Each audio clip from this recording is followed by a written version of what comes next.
नमस्कार। आज हम एक ऐसी रोंगटे खड़े कर देने वाली लोक कथा की तह तक जाने वाले हैं जिसने उड़ीसा के एक पूरे गांव को खौफ से भर दिया था।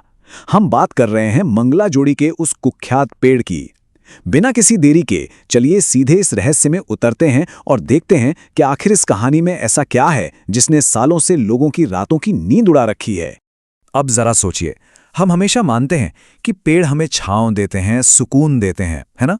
पेड़ तो जीवन का प्रतीक है। लेकिन क्या हो अगर कोई पेड़ जीवन देने के बजाय जान लेने लगे? जी हां, आज हम जिस स्थानीय किंवदंती को डिकोड कर रहे हैं, उसमें एक पेड़ को इतना खौफनाक माना गया है कि लोग रात तो दूर, चिलचिलाती धूप में भी उसके पास से गुजरने की हिम्मत नहीं जुटा पाते थे। तो चलिए सबसे पहले बात करते हैं मंगला जोड़ी के इस प्रेतवाधित पेड़ की। समय है साल 2007 का और जगह है ओडिशा का मंगला जोड़ी गांव। वहां दहशत का ये आलम था कि आप यकीन नहीं करेंगे, छोटे छोटे बच्चों ने डर के मारे स्कूल जाना ही छोड़ दिया था। कोई भी अपने घर की दहलीज पार करने को तैयार नहीं था। सोचिए, एक पेड़ से जुड़ी अफवाह या कहानी का असर इतना गहरा था कि पूरे गांव की रोजमर्रा की जिंदगी बिल्कुल ठप पड़ गई थी, एकदम सन्नाटा। अब आते हैं इस कहानी के उस हिस्से पर जहां से ये खौफ असल में शुरू हुआ, माधव का वो जानलेवा शॉर्टकट। इस पूरी घटना के सेंटर में है माधव नाम का एक आदमी। माधव कोई बाहर का इंसान नहीं था, वो उसी गांव का रहने वाला था। हुआ यूं कि शहर में उसे अपने काम में भारी आर्थिक नुकसान झेलना पड़ा, तो वो अपने परिवार के साथ वापस गांव आ गया। यहां उसने एक छोटा मोटा बिजनेस शुरू किया और जिंदगी बस पटरी पर आ ही रही थी। लेकिन एक दिन शाम ढलते वक्त जल्दी घर पहुंचने के चक्कर में उसने एक ऐसा शॉर्टकट ले लिया जिससे गांव वाले हमेशा बचकर चलते थे। हम सब कभी ना कभी वक्त बचाने के लिए शॉर्टकट लेते हैं, सही बात है। लेकिन माधव का ये एक फैसला उसकी जिंदगी का सबसे खौफनाक चैप्टर खोलने वाला था। तो उस दिन माधव काम से बहुत ज्यादा थक गया था। उस सुनसान रास्ते पर उसे एक बड़ा घना पेड़ दिखा, तो वो उसकी ठंडी छांव में थोड़ा सुस्ताने के लिए बैठ गया। बस उसकी आंख लगने ही वाली थी कि अचानक ऊपर से कुछ गिरा। पेड़ की टहनियों से लाल सिंदूर की एक डिब्बी सीधे नीचे गिरी, खुली और सिंदूर सीधा उसकी आंखों में जा लगा। कुछ पलों के लिए तो उसकी आंखों के आगे बिल्कुल अंधेरा छा गया।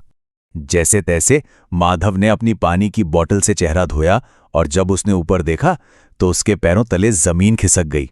उसने देखा कि पेड़ की डालियों के बीच फटे पुराने कपड़ों में एक अजीब सी लड़की बैठी है। माधव इतना घबराया हुआ था, फिर भी उसने हिम्मत करके उस लड़की से पूछा कि क्या उसे मदद चाहिए। लेकिन जवाब में वो लड़की पेड़ के पीछे छिपकर उसे देखकर रहस्यमयी तरीके से मुस्कुराने और चिढ़ाने लगी। और सबसे भयानक बात, माधव ने देखा कि उस लड़की के मुंह से खून टपक रहा था, जो सीधे नीचे खड़े माधव के चेहरे पर गिर रहा था। इस नजारे ने उसे अंदर तक हिलाकर रख दिया। और यहीं से शुरू होता है चकवा का वो अंतहीन चक्र। वहां से अपनी जान बचाकर भागने के लिए माधव ने अपनी साइकिल उठाई और पूरी ताकत से पेडल मारने लगा। लेकिन कहानी यहां एक बेहद अजीब मोड़ लेती है। इस नंबर 15 पर जरा गौर कीजिएगा। माधव 10 से 15 मिनट तक साइकिल चलाकर बेतहाशा भगता रहा और ऐसा उसने एक दो बार नहीं बल्कि पूरे 10 से 15 बार किया। लेकिन हर एक बार वो उसी सुनसान रास्ते पर, उसी डरावने पेड़ के ठीक सामने आकर खड़ा हो जाता था, मानो वो जगह उसे आगे ही नहीं जाने दे रही थी। अब आप सोच रहे होंगे कि ये आखिर हो क्या रहा था। स्थानीय मान्यताओं में इसे चकवा कहते हैं। ये एक ऐसी असामान्य या कहें पैरानॉर्मल घटना है जहां माना जाता है कि कोई अदृश्य शक्ति आपको एक ही भौगोलिक चक्र यानी एक लूप में फंसा देती है। आपको लगेगा कि आप अपनी मंजिल की तरफ बढ़ रहे हैं, लेकिन आप गोल गोल घूमकर बार बार उसी जगह पहुंच जाते हैं, बिल्कुल एक भूल भुलैया की तरह। इस अंतहीन लूप ने माधव को शारीरिक और मानसिक दोनों तरह से पूरी तरह निचोड़ दिया था। जब उसे लगा कि अब भागने का कोई रास्ता नहीं बचा है, तो वो समझ गया कि प्रेत आत्माओं के इलाके में आप उनसे लड़ नहीं सकते। हार मानकर उसने जमीन पर घुटने टेक दिए, हाथ जोड़े, अपनी नजरें एकदम नीचे गड़ा लीं और उस अनजानी शक्ति से बस रहम की भीख मांगने लगा। वो तब तक ऐसा करता रहा जब तक कि गांव वाले उसे ढूंढते हुए वहां नहीं आ गए। चलिए अब उस पेड़ के खौफनाक इतिहास पर नजर डालते हैं।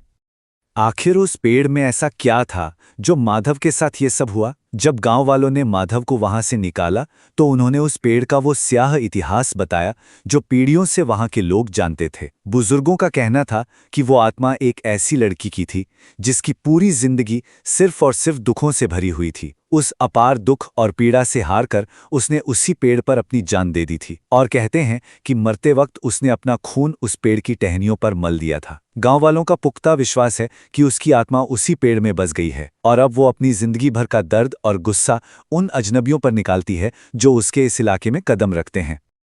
अब देखते हैं कि इस पूरी घटना के बाद गांव पर क्या विनाशकारी असर पड़ा।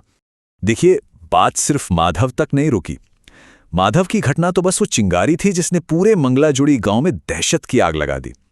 अब जो बात सबसे ज्यादा हैरान करने वाली है वो ये है कि अचानक गांव में ये खबर फैल गई कि उस पेड़ की आत्मा ने एक छोटी बच्ची को अपने वश में कर लिया है और उस बच्ची ने भरे गांव में एक रोंगटे खड़े कर देने वाली चेतावनी दी। मैं दशहरा से पहले 21 लोगों की जान लूंगी। बस इस एक लाइन ने पूरे इलाके की धड़कनें रोक दी। इस खौफ की वजह हवाई नहीं थी, इसके पीछे कुछ बेहद डरावने आंकड़े थे। लोगों का मानना था कि वो पेड़ पहले ही 7 लोगों की जान ले चुका था। तो जब 21 मौतों की चेतावनी मिली तो पूरा गांव जैसे लकवाग्रस्त हो गया। और यह खौफनाक सिलसिला यहीं खत्म नहीं हुआ। जब दहशत से तंग आकर कुछ गांव वालों ने उस पेड़ को ही काट गिराने का फैसला किया तो जिस लड़के ने पेड़ काटने में मदद की थी, कुछ ही दिनों बाद खून की उल्टियां करते हुए उसकी बेहद दर्दनाक मौत हो गई। इसे उस पेड़ का आखिरी भयानक शिकार माना गया। तो अब सबसे बड़ा सवाल, क्या ये सब सिर्फ एक मिथक था या इसके पीछे कोई खौफनाक वास्तविकता थी? अगर हम इस पूरी घटना को थोड़ा निष्पक्ष होकर तोलें तो 2 पहलू सामने आते हैं। एक तरफ वैज्ञानिक और मनोवैज्ञानिक नजरिया है। अंधेरे में रास्ता भटकना, बहुत ज्यादा थकान और तेज बुखार, ऐसी स्थिति में इंसान का दिमाग भ्रम यानी हैलुसिनेशंस पैदा कर सकता है। चकवा जैसी घटना को भी घबराहट में गोल गोल घूमने का नतीजा माना जा सकता है। लेकिन दूसरी तरफ अलौकिक मान्यताओं वाले कहते हैं कि चेहरे पर सच में खून का गिरना, बार बार एक ही सटीक भौगोलिक जगह पर लौटना और गांव में मौतों का वो रिकॉर्ड, इन सबको आप सिर्फ दिमागी भ्रम कहकर कैसे खारिज कर सकते हैं? तो हम फिर उसी सवाल पर आकर खड़े हो जाते हैं, क्या मंगला जोड़ी की ये रोंगटे खड़े कर देने वाली कहानी सिर्फ दुखद संयोगों, दिमागी खेल और लोगों के सामूहिक डर से बना एक मिथक है, या फिर उस सुनसान रास्ते के अंधेरे में, उस पेड़ की छांव में आज भी कोई ऐसा खौफनाक सच छिपा है जो हमारी और आपकी समझ से परे हैं? ये एक ऐसा सवाल है जो सच में सोचने पर मजबूर कर देता है। आप इस बारे में क्या सोचते हैं? आज के इस विश्लेषण में हमारे साथ जुड़ने के लिए बहुत बहुत धन्यवाद।